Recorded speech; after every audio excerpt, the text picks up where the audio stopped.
Liberal values are very close to my heart. I think they really are the holy grail as far as society goes, as far as civilization goes. I think that having values in your society that say essentially leave each other the fuck alone is a good place to start. It's where all good, just moral codes need to begin. We have the right to do what we want unless we're hurting other people. To a lot of us, that seems so obvious that it's hard to understand why people would want to believe anything else, why they would take an illiberal position. They do it because they think they know better.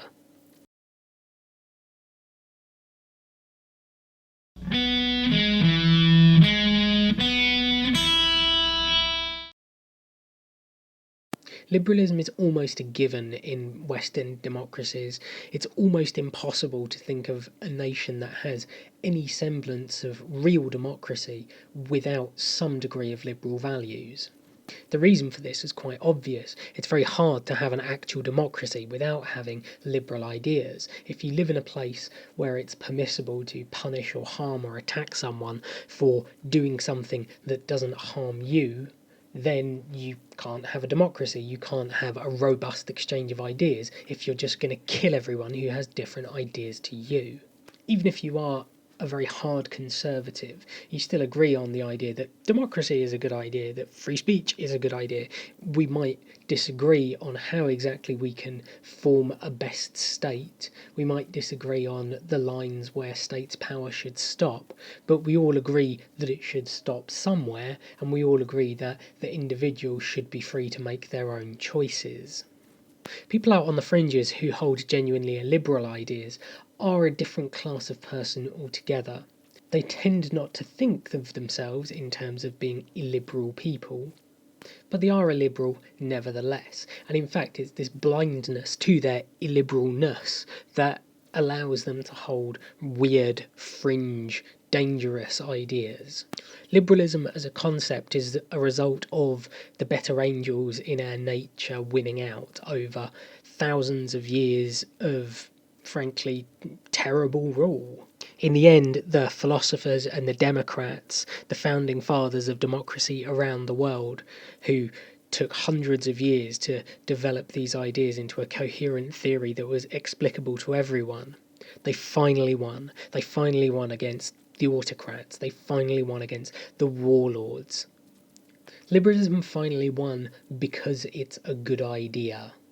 And when put in those terms, almost no one would ever argue against that. There might be some jihadists, some Islamists in the world who think otherwise. There might be some revanchists, some fascists, some communists out in the world. But in general, we agree that democracy, pluralism, free speech, safety, freedom to practice religion is so critical to the running of a fair, free state that does not oppress its citizens, that these things are enshrined in international law. Liberalism as a concept has won. So those who oppose liberalism don't do so by directly saying that these concepts are wrong. They simply do so by believing that they know better than the individual how to run their life. This is central to every collectivist idea, but it is not unique to collectivism. The thing is that human beings are naturally quite solipsistic. We naturally like to believe that we are right, we are best, and anyone else doesn't know shit. And that's one of the less edifying things about us as a species. And that's why we had to fight so hard to get liberal values accepted. They don't come to us naturally. What does come to us naturally is tribalism, is selfishness, is scapegoating, and blaming those who are not us, whether they were at fault or not. This is the natural state of humanity. Illiberal ideas are built around this. They appeal to the part of us that says, do you think your neighbour knows better than you how to mow your bloody lawn? Of course he doesn't, he's a fucking idiot. Well, the state will force him to do it the right bloody way. And because we're all selfish, we all like to believe that the state would have our backs because we are the one who is right. when communists and fascists and even when progressives are at the polls, the people voting are voting on the basis of these people, this government, should it be returned, will force everyone else to do what I believe is right. They don't think about what the government might force them to do. They give the tacit consent for state-sanctioned violence, while at the same time forgetting that state-sanctioned violence will inevitably be harnessed against those who created it. This is how egotistical human beings can be. This is how unhumble we can be. We like to believe that because we supported the party, we could never be on the receiving end of its brutality, but that's simply not true, and it's not backed by anything. We see this almost every day in the social justice movement, as followers are expelled and castigated and bullied and silenced by their former friends. Within their communities, certain people were given power, and those who consented to give them power assumed that, naturally, the people wielding that power were going to be so right on, they were going to be so understanding and cool and have such a deep, throbbing understanding of how humanity really should live that they would never use that power for ill. This is wrong. This is the idea that you can do something, and because it's you doing it, you will be immune to human nature. You will be immune to gravity. When you form your little social justice harem somewhere off in the internet, you are just as beholden to human nature and the worst parts of our nature as you are beholden to gravity.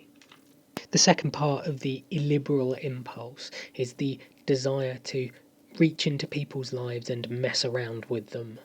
That is to say, to leverage the power of the state to intrude into people's private lives. Now, you would think that a name like Private Life would tell you everything that you need to know, but unfortunately, for some people, private is not good enough. This is exactly as true of the Christians who believe that even having a homosexual relationship entirely in private, when no one can see it, when no one even knows it's happening, is entirely wrong, and you must be judged for it.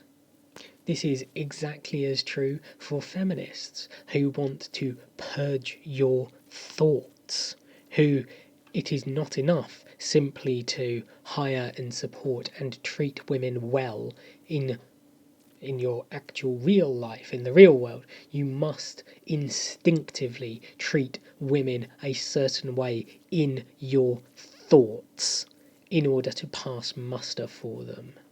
And this is exactly as true in totalitarian states where laws are made about what you can say inside your own home. How possibly could there be any justification for this? There simply couldn't be any justification, and that's very much the point. In a liberal society, because there is no justification to impede on your private life, on your home, on your person without due cause and due process of law, it is illegal. You cannot do that. To the illiberal, it is the other way round. They say, why should I not come into your home to make sure you're not breaking any laws there as well? Why should I not throw you in jail just in case you were involved? Why should I not castigate you and expel you from this community simply because you thought the wrong thing? Illiberalism manifests itself in many different ways and in many different places, but we have to fight against every single one of them whenever we see it. When anything is fundamentally illiberal, it's something that we need to resist with everything that we have. Because the second that one illiberal thing is justified, is seen as normal, is seen as something that is okay, then the exact same justification can be used for everything else. This is the real danger inherent in social justice, not because the people involved have bad intentions, not because they are bad people, but because they have bad ideas. They may not realise it, but their ideas can only lead to terrible things. A socially just society is one where no person can have their rights intruded upon by the state or by anyone else if they are quietly living their life. That is not a world that the social justice warriors are trying to build. They oppose the very nature of liberalism. They oppose the very nature of pluralism. I've seen it quite seriously suggested that reporting on right-wing or non-progressive stories is not a neutral act, that somehow reporting the truth on other matters makes you racist or sexist or a bad person somehow. How could that possibly be the case? The whole point of liberalism is that not everyone has to agree with you. But that's not enough for the social justice warriors. They aren't trying to build a world that is genuinely just. They are trying to build a world where everyone agrees with them. They aren't trying to change laws to better things. They are simply trying to force everyone to agree with their point of view, whether it is right or not. This is the only plausible way that you could ever believe that criticism is harassment and that something that the state needs to stop. The only way you could possibly believe that is by being hideously illiberal. It's not enough for Black Lives Matter to campaign for better treatment of black people.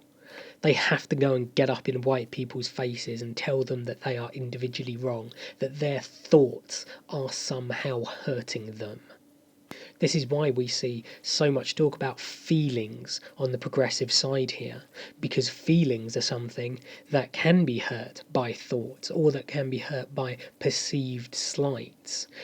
This creates harm where no harm was done. This is why we see talk about cyber violence and about online crimes being legitimate forms of violence, only against women, of course.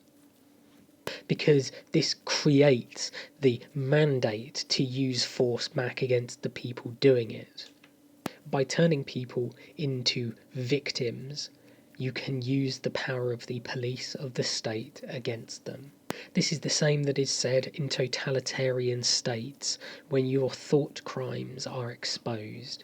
Your thought crimes are bad because they hurt the party, they hurt the people in some nebulous, unspecified way. There is no real harm here, but a victim has been created because that allows them to dress up these ridiculous charges and have you beaten or killed for thinking the wrong thing. You could never leverage that strength, that power against a person without some justification. And the creation of a literal victim that you have hurt by thinking the wrong things is all that it takes to cross that line. As time goes on, we've always become more liberal, we've always become more permissive. As times change, we learn more, we discover that gay people aren't bad people, that black people aren't bad people, that women are whole human beings and should be treated as such.